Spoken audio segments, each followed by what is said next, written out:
From the beginning, I am working with the 2D environment in this case. From this lesson, I will work in the 3D environment, which is a bit tougher. And if you are not comfortable with in the 2D case, just try to practice in the 2D environment, then move to the 3D environment.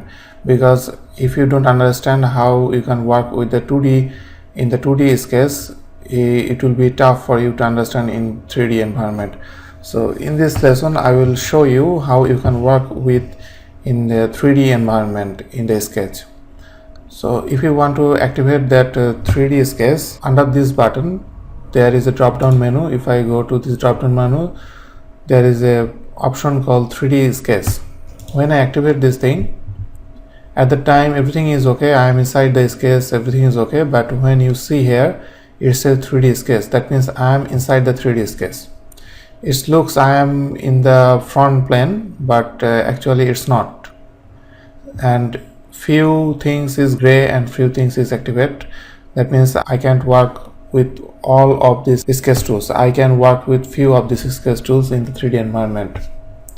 Suppose I want to work with the line tool. When I press the line tool, in the cursor you can see it says XY. What does this mean? It means in the 3D environment, if I want to draw a line, it will be on the XY plane. And if you see this two red arrow, that means if you try to match with this coordinate system, then you can understand this is X, this is Y, that means this is XY plane. So now I am in XY plane, and this is another clue on the cursor that I am on the XY plane.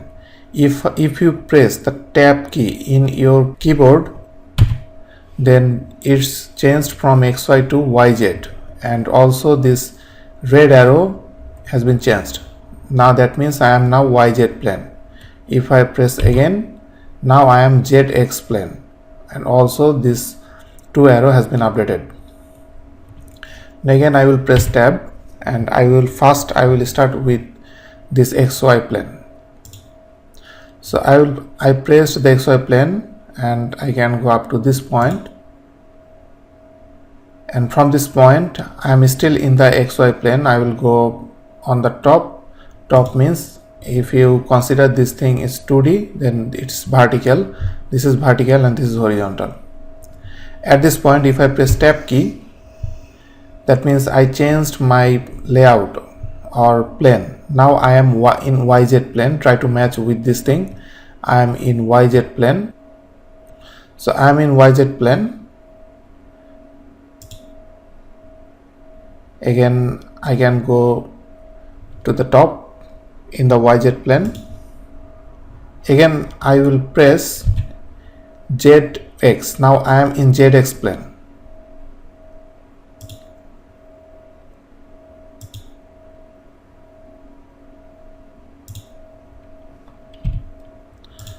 After making this thing, now if I see in the 3D environment, see how this thing works. If I see from the front view or from the right view or from the top view, I think you a bit understand how this 3D environment, in the 3D environment, how I can work with this 3D sketch. So what is the benefit of doing this thing? Sometimes, suppose if you want to make this sketch in 2D environment, you need few more plane. Like if you want, first you have to make these two line, so you need one plane, then this two line, you need another one plane, then this two line. That means you need 3 plane to make this whole sketch. But in 3D environment, you did this only one sketch. So this is the main advantage of using 3D sketch. There are few other advanced thing you can do in the 3D sketch, and how do you add the geometric relation or the dimension, or how we can work in the multi-plane in the 3D sketch. I will show that thing after this lesson.